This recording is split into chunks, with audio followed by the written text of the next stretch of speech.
kita bayangkan, otomatis kan Rani melihat ke jendela kan ya. Set. Dan apa yang dia lihat?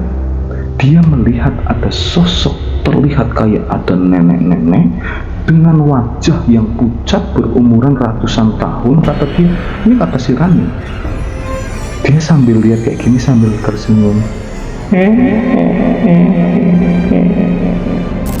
Bayangkan sebuah rumah makan yang kecil yang awalnya ramai dengan pelanggan yang sangat ramai, pelayanan yang cepat, bahkan sudah banyak orang yang pesan catering. Tapi tiba-tiba sepi mendadak. Semua berubah secara sekejap. Mimpi buruk, penampakan, dan sebuah dugaan rumah makan ini menjadi korban penglaris warung lainnya. Tapi siapa pelakunya dan apa yang sebenarnya terjadi di warung makan tersebut?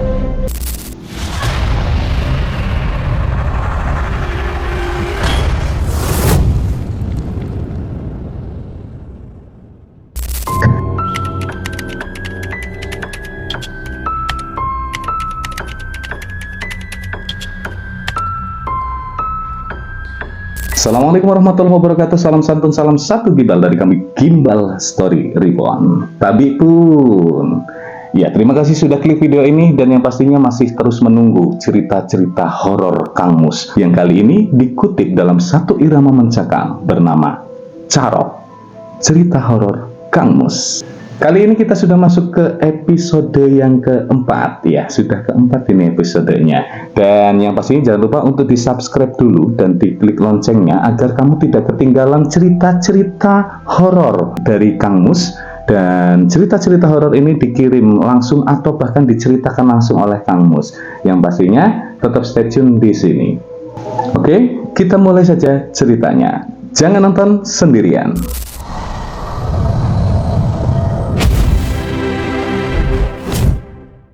Cerita kali ini datang dari namanya Johan. Iya, Johan adalah seorang wira swasta yang membuka sebuah rumah makan di salah satu desa di Sumatera. Nah, si Johan ini mempunyai rumah makan bersama dengan Rani, istrinya. Dan masakan Rani, waduh, mantap pokoknya. Dan itulah yang membuat warung ini awalnya ramai sekali. Selain karena kebersihannya, pelayanannya yang cepat, tapi memang masakannya si Rani itu luar biasa. Dan banyak sekali testimoni-testimoni dari para pelanggan yang menyebabkan warung ini memang ramai. Jadi si Johan ini memang pandai dalam mempromosikan dagangannya. Jadi sebelum dia buka dagangan ini, dia sudah promosi dulu ke banyak orang, baik sosial media maupun dengan selebaran atau brosur-brosur untuk disebarkan kepada masyarakat untuk memperkenalkan rumah makannya si Johan ini. Si Johan ini punya karyawan ya, karena saking ramainya kan kalau cuma Johan sama si Rani saja dia nggak kuat, makanya dia ambil karyawan, memang diambil saat awal pembukaan. Namanya itu Ningsih dan satunya bernama Karno. Ini suami istri. Nah, suami istri ini punya anak namanya Karina. Keluarga kecil ini itu juga tinggal di rumah makan tersebut. Jadi mereka lah yang membantu dari persiapan awal untuk menyiapkan dagangan sampai dengan dia jualin dagangannya. Dan si Karno itu kerjanya di belakang, itu kadang bakar ayam, bakar ikan, dan lain sebagainya. Dan disinilah banyak hal-hal yang nanti akan kita ceritakan yang terjadi oleh mereka berlima. Berlima, siapa aja? Johan, Rani, Ningsih, Karno, dan Karina. Bahkan anaknya yang berumur 4 tahun ini. Oke, kita lanjutkan cerita kita ya. Pada awal pembukaan memang tidak ada sebuah tanda-tanda adanya sesuatu hal yang memang membuat mereka orang masuk ke dalam hal-hal yang memang aneh atau negatif. Itu berjalan santai, biasa, dan sangat ramai. Hampir pada saat itu Johan juga kepengen menambahkan karyawan lagi karena saking ramai ya. Tapi sama si Karno dan Ningsih tidak usah Pak, kita aja kayaknya masih sanggup, tetap masih sanggup dibantu sama Rani gitu. Dan juga kadang-kadang Johan juga membantu pada saat memang ramai untuk catering atau pelanggannya seperti itu. Dan waktu berjalan, nah sudah berjalan ini lumayan loh, sudah sampai 1 tahun. Nah, sudah sampai 1 tahun yang tadinya selalu ramai, tiba-tiba sama sekali tidak ada yang beli. Anggap gini, biasanya potong ayam atau potong ikan itu sampai dengan 20 kilo per hari. Dan sekarang 1 ayam saja itu nggak keluar. Keluar setengah atau kadang. Nah, awalnya si Johan itu berpikir ya biasa-biasa aja, bahkan si Ningsih dan si Karno juga merasa mungkin agak nggak enak ya, kenapa sih dagangannya ini dan lain sebagainya. Cuman memang tidak terbesit sedikit pun pada saat itu ada sesuatu hal yang memang janggal, itu sama sekali tidak. Hingga pada suatu hari, berawalnya di sini, berawalnya kecurigaan Johan dan Rani itu di sini. Suatu hari pada saat si Ningsih itu bangunnya udah subuh. Bangun subuh, setelah subuh dia bersih-bersih di rumah makan itu. Rumah makannya itu modelnya itu lesehan ya. Jadi bukan rumah makan yang ada meja-meja tinggi dan lain sebagainya. Tidak, tapi memang mejanya segini ya. Mejanya segini, dia lesehan seperti ini. Nah, setelah dia selesai untuk bersih-bersih, nah dia itu rebahan seperti ini meja dan dia rebahannya di sini seperti itu ya. Nah, pada saat dia lagi dalam kondisi ke sana, terus dia ngelepak lagi ke kanan. Nah, pada saat dia kembali ke sini, nah jadi posisinya jadi kayak gini, tiba-tiba si Ningsih ini melihat ada sosok yang duduk di meja sebelahnya. Sama, ini kan sini meja, di sana ada meja, nah di sebelahnya meja itu. Kaget kan dia, siapa ini? Nah, setelah dia bangun, itu terlihat katanya pada saat tidur dia kan madepnya ke sana. Jadi kolong-kolong meja itu kan kelihatan sama dia. Kok ada yang duduk? Ada rambut panjang, duduk, asli duduk. Karena selonjorannya, kaki yang selonjor, dia kan lendehan kayak gini. Nah, selonjoran kaki ini aja itu terlihat sama si Ningsih pada saat itu. Dan ada rambutnya terlihat pada saat dia duduk. Saking kagetnya si Ningsih, akhirnya Ningsih bangun. Dan saat itu pula sudah tidak ada lagi sosok tersebut. Kejadian itu diceritakan langsung oleh Ningsih kepada Pak Johan. Ya, kepada Pak Johan, saya sudah mengalami seperti ini. Tapi Pak Johan pada saat itu memang Pak Johan itu orangnya akademisi ya. Akademisi, jadi untuk hal-hal yang irasional seperti ini dia tidak pernah nggaplay bahasanya. Itu bahasa Jawa, tidak pernah mempedulikan hal-hal yang seperti itu. Mungkin memang masih sepi kondisinya seperti itu kan. Nah, tidak berhenti dari situ. Si Karno, suami Ningsih, itu pernah. Jadi dia lagi warung ini kan bukanya sampai malam. Pada saat dia masih bakar ayam di belakang, kan terpisah. Jadi rumah makan, terus dia bakarnya di luar, di belakang rumah makan itu ada emper-emperan, nah dia bakarnya di luar. Nah, di sampingnya itu ada kamar mandi ya, kamar mandi sejenis toilet seperti itu. Dan pada saat dia bakar, dia ngerasa kok yang namanya orang bakar ayam itu kan baunya enak ya, baunya seger ayam bakar seperti itu. Nah, Dia bercerita bahwa kok tiba-tiba baunya anyir ya, baunya anyir, gitu. Bukan, tapi kok anyir, karena saking dia penasarannya kan, dia kan akhirnya tengok-tengok. Pada saat dia nengok ke kanan, alangkah terkejutnya si Karno ini, dan sambil dia berteriak, ternyata di sampingnya sudah ada sosok, nggak tahu itu perempuan atau laki-laki kata dia, karena rambutnya panjang ya, terus matanya itu lebih kepada bulat, bukan mata manusia tapi dia bulat. Dan satu lagi yang mengerikan kata dia, lidahnya itu panjang.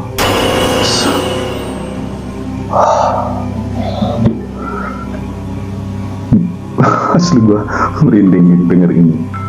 Akhirnya dia terima, apa gitu kan ya, geger gak pada saat itu, karena dia kayak trauma loh, si Karno itu kayak meredeknya gimana. Pak Johan, ada apa Karno?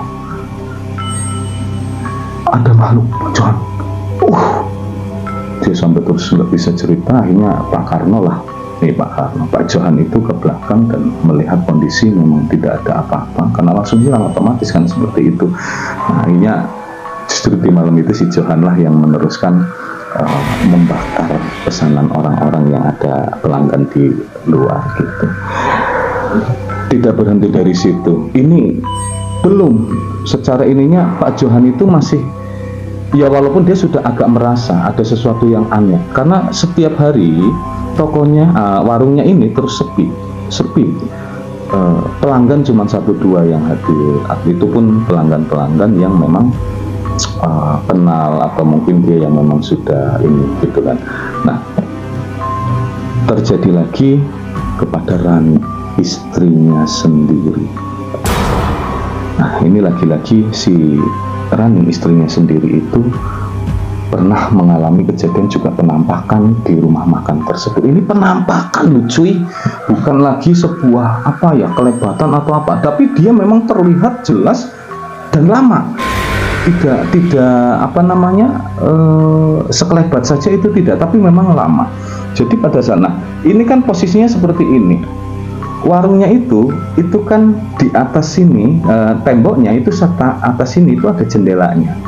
Rapet, cuman jendela yang pakai cermin itu kan ya. Pada saat si Bu Rani ini, suaminya Pak Johan, Bu Rani ini sedang duduk bersandar seperti ini. Dan di sini kan ada jendela dari cermin itu kan ya. Jadi pada saat dia senderan di temboknya itu terbuatnya dari sejenis GRC itu ada ketukan kayak gitu. Jadi bukan tok itu bukan, tapi pada saat itu cuman seperti itu kata si Rani. Karena penasaran, kita bayangkan otomatis kan Rani melihat ke jendela kan. Dan apa yang dia lihat? Dia melihat ada sosok, terlihat kayak ada nenek-nenek dengan wajah yang pucat berumuran ratusan tahun. Kata dia, ini kata si Rani, dia sambil lihat kayak gini sambil tersenyum.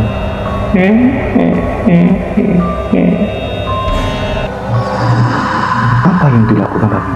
Rani ngebris pada saat itu. Setelah dia sadar, baru dia teriak, astagfirullahaladzim. Nah, dari situlah akhirnya si Johan ini akhirnya percaya bahwa ada sesuatu yang tidak beres di rumah makan ini. Luar biasa. Akhirnya si Johan ini itu memanggil teman-temannya yang memang paham dengan hal spiritualis. Kalau Pak Johan itu memang orang yang memang relasinya itu banyak, baik dia di dunia bisnisnya, dia di dunia pendidikannya, di dunia spiritualnya, seperti itu luar biasa Pak Johan. Jadi dia paham dan tahu siapa yang harus dipanggil untuk ke sini. Nah, akhirnya dia panggil ada 3 kawannya kalau nggak salah. Kata Johan, 3 orang itu untuk menyelesaikan hampir setiap minggu. Karena apa? Pertama datang 1 kawan, bersih katanya, udah normal, ini normal. Setelah ada kawannya datang normal, tapi tidak berselang lama, kisaran 5 hari sampai 1 minggu, sepi lagi, jeder.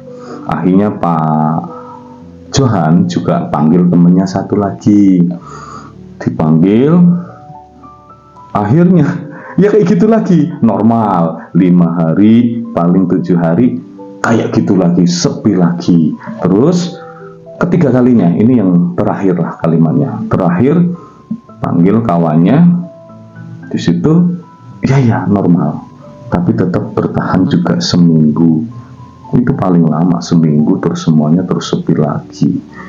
Akhirnya karena gregetan Pak Johan, tanya sama temen yang ketiga ini, saya bisa belajar nggak kayak gini? Kata si Johan kayak gitu. Bisa Pak Johan, yuk langsung, boleh, bawa saya ke gurumu, kata Pak Johan seperti itu. Akhirnya singkat cerita, Pak Johan paham dengan hal-hal kebatinan, karena sudah berjalannya juga sudah kisaran 2 bulan ya. Walaupun terus-terusan seperti itu, tapi bertahan, waktu itu tetap bertahan si Pak Johan. Saya kepengen tak hajar sendirilah, tak urusin sendiri, kata Pak Johan gitu.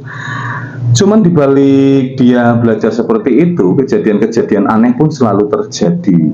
Kayak si Karina yang umur 4 tahun ini, itu pernah dia bercerita. Ceritanya anak-anak itu kan kayak gini. Dia pernah bercerita, "Mama, aku tadi diajak nenek-nenek." Wah, merinding dulu saya. Asli merinding. Aku diajak nenek-nenek. Diajak kemana, Dok? Itu tadi mainan di belakang. Nenek-neneknya baik banget. Aku mau dikasih permen kalau mau ikut dia. Dari hal itulah akhirnya si Karno dan Ningsih, karena saking banyaknya gangguan yang dialami oleh keluarganya, akhirnya Karno dan Ningsih pamit sama Pak Johan. Karena juga sepi. Karena sepi itulah akhirnya dia pamit. Si Ningsih sama Karno itu nggak enak sama Pak Johan. Dagangan sepi tapi harus tetap menggaji kami, kata dia. Kami ya minta untuk resign. Akhirnya dalam kondisi yang seperti itu, akhirnya Pak Johan pun menerima, ya nggak apa-apa ya, jadi mohon maaf ya Karno, Ningsih, kalau semenjak kerja di sini kamu ada kejadian kayak gini. Akhirnya singkat cerita pokoknya mereka resign, dan akhirnya rumah makan ini hanya dipegang oleh Rani dan Pak Johan. Ya, dia tidak ngambil karyawan lagi, karena dengan dipegang sama Rani dan Pak Johan saja itu mungkin dikatakan cukup untuk memberikan pelayanan kepada pelanggan-pelanggannya. Nah, kembali pada saat Pak Johan itu sudah berbicara atau sudah mengenal hal kebatinan, baru setiap hari sebelum dia masuk ke lesehannya itu dia bisa, anggap kalimatnya, mengusirlah hal-hal yang itu, sehingganya kembali normal loh ceritanya, kembali normal. Hanya saja masalah-masalah selain gaib itu banyak terjadi, permasalahan dengan tetangga sebelah, permasalahan dengan yang punya kontrakan, permasalahan. Jadi akhirnya Pak Johan dan Bu Rani memutuskan untuk tutup warung waktu itu. Selang 2 tahun Pak Johan itu kedatangan seorang tamu, temennya lah bahasanya, temennya. Dia juga seorang yang suka klinik lah bahasanya, suka dengan hal-hal yang gaib seperti itu, atau hal-hal yang berhubungan dengan jin dan lain sebagainya, seperti dia suka seperti itu. Nah, pada saat dia datang ke rumah Pak Johan, dia bercerita, tahu penyebab tutupnya rumah makan waktu itu? Saya kira karena memang banyak permasalahan sih di sana dengan warung sebelah, dengan yang punya kontrakan. Nah itu Pak Johan kan bingung nih, maksudnya apa nih, kan gitu kan? Karena Pak Johan berpikiran selesai loh, bahasanya itu selesai, dan tidak berpikiran ada hal-hal yang mungkin dikatakan sejenis ditutup orang atau apa dan lain sebagainya. Itu tidak, dia sama sekali tidak berpikiran kayak gitu. Pak Johan benar-benar kayak husnudzon lah ya, tidak pernah suudzon terhadap semuanya, baik kepada warung atau apa dan lain sebagainya. Itu tidak, sama sekali dia tidak, atau mungkin dikatakan dia curiga kepada pesaing-pesaing bisnisnya, itu sama sekali tidak. Karena Pak Johan yang saya katakan orangnya memang akademisi, orang yang banyak relasi, seseorang yang memang cerdas menurut kami lah ya, kayak kata Johan seperti itu. Nah Pak Johan ini diberikan cerita, anggap namanya si Amir ya, si Amir cerita nih sama Pak Johan pada saat si Amir itu datang ke tempatnya Pak Johan. Gini loh Pak Johan, katanya, saya mau cerita ini karena saya melihat secara langsung ya, karena saya melihat secara langsung. Katanya seperti apa? Kamu tahu nggak, warung yang tidak jauh dari tempatmu waktu itu, pada saat aku ke tempat guruku, nah kata dia kayak gitu, pada saat aku ke tempat guruku sedang kedatangan tamu. Kamu tahu siapa? Orang yang punya warung itu. Terus dia minta penglaris ke guruku. Terus jadi nambah penasaran nih Pak Johan. Ritual yang dilakukan oleh sepasang suami istri itu luar biasa, tahu Johan. Dan yang aku tahu, dia juga sempat menyebut warung Pak Johan. Oh, terus. Wah, saya tahu persis ritualnya. Kenapa tahu? Guru saya itu menyuruh saya untuk cari yang jadi persyaratan-persyaratan untuk membuat sebuah penglaris agar laris warungnya dan menutup warung-warung yang lainnya. Wah, bisa gitu, kata Pak Johan gitu.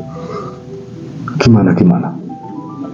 Jadi pada saat itu saya disuruh mencari bekas cucian mayat. Jadi habis memandikan mayat itu kan ada tubahannya itu. Nah, nggak kayak tang sebotol itu dia harus dapatkan. Yang disuruh siapa? Si Amir ini disuruh sama gurunya untuk ritualnya si sepasang suami istri itu yang punya warung yang tidak jauh dari tempatnya Pak Johan ini gitu. Nah, terus itu diapakan? Kan Pak Johan ini. Jadi air bekas mandian mayat itu disiram-siramkan di daerah warungnya. Gitu lah. Itu kapan terjadinya?